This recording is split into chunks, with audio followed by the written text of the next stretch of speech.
Welcome back, everybody. We're going to give you an update here on the Cracker Barrel saga, which seems to be taking many twists and turns here. I'm also going to give you an update on the Fed use. I had originally planned to give you an update on the quad lunar cycle and the super biorhythms, but because of the 180 today on the Cracker Barrel logo, we're going to talk about the Fed use here and just talk about the chart a little bit. So last week, in case you weren't with us in the last video, Cracker Barrel dropped a bombshell unveiling a new text-only logo that ditched the iconic Uncle Herschel leaning on a barrel as part of their $700 million all the more brand. They also rolled out modernized restaurant designs with brighter paint, sleek furniture, with less of that cozy kitschy vibe. The reaction was total chaos. Fans on X called the new logo soulless, generic, uh, even some threatening boycotts. There were boycotts yesterday, actually. Cracker Barrels were empty. Conservative voices, including Donald Trump and Donald Trump Jr., slammed it as woke, tying it to Cracker Barrel's past DEI initiatives. I didn't even know they had this. They do have a bunch of DEI initiatives on their website. The backlash hit Wall Street hard. The shares on the initial day plummeted 15% on August 21st, wiping out $143 million in market value in just days, the worst 5-day drop since February. But here's the update today on August 20, just yesterday. Cracker Barrel backtracked. They announced on X, we said we would listen, and we have. Our new logo is going away, and the old timer will remain. They're keeping Uncle Herschel, citing their commitment to country hospitality and core values like rocking chairs and peg games. The decision came after intense pressure, with Trump praising the move, saying it could lead to lots of money and happy customers.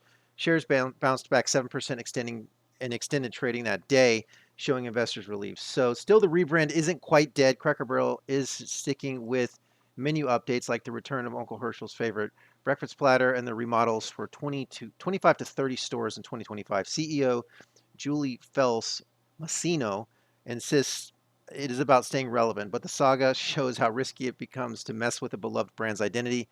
Fans love the nostalgia. Will Cracker Barrel keep balancing that with modernization? So a couple of things here. I this is a story that was in the news. I told you guys I personally don't really care. I mean, I go to Cracker Barrel uh, on trips all the time, but this is not something that I would get outraged over. People keep asking me this. How can you not be outraged? It's just like this is not something that I think is outrage material because someone paints walls in a restaurant and changes some chairs. And this is business. Business owners are going to do what they need to do. Businesses, they make decisions all the time.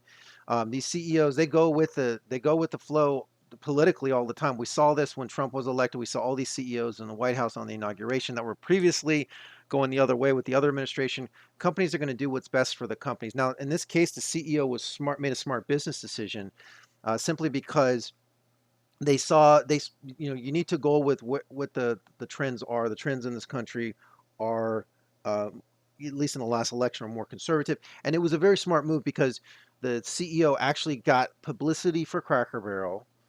Okay, they got it out in the news, and then they were actually able to get attention, which is what they wanted, and then they were actually able to have, believe it or not, in a couple of days, a redemption arc to go back to what the people wanted with this logo. Now, keep in mind, the United States is the sign of Cancer, which is a nostalgic sign to begin with. So I think this kind of ties in with the United States, and that the Cancer has the nostalgia of the old time, whatever. At the end of the day, these are all business decisions. Businesses are going to do what they need to do, regardless of political associations. I think this was a savvy decision on the CEO's part to go back. And so they created all this attention and media storm, and then uh, they went back to the logo. So interesting for sure. So at least for now, it seems like it's somewhat resolved, but that's where we stand on this saga now. So that's the storyline behind this. Now let's talk about the chart here. Let's actually look here at this chart. So I talked about yesterday. We just started tracking this. The Fed juice did actually go back into a buy yesterday. So this was the spike here when Trump was telling them they should change their logo back, and then they changed the logo back.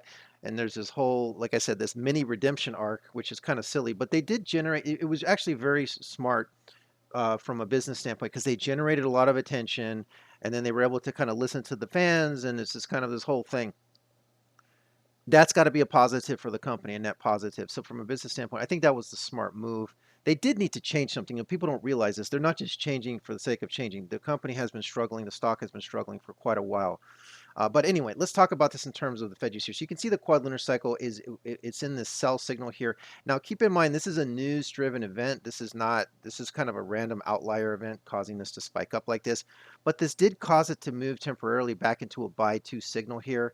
So a lot of times when we get these media events, they can have these wild gyrations. But it is a buy two because you can see here the cat master signals into this buy now. The Fed use is also in a buy here, and the quad lunar is now into this sell. So this is a buy two for the time being. And then on 9/2, the quad lunar cycle is going to move into a buy.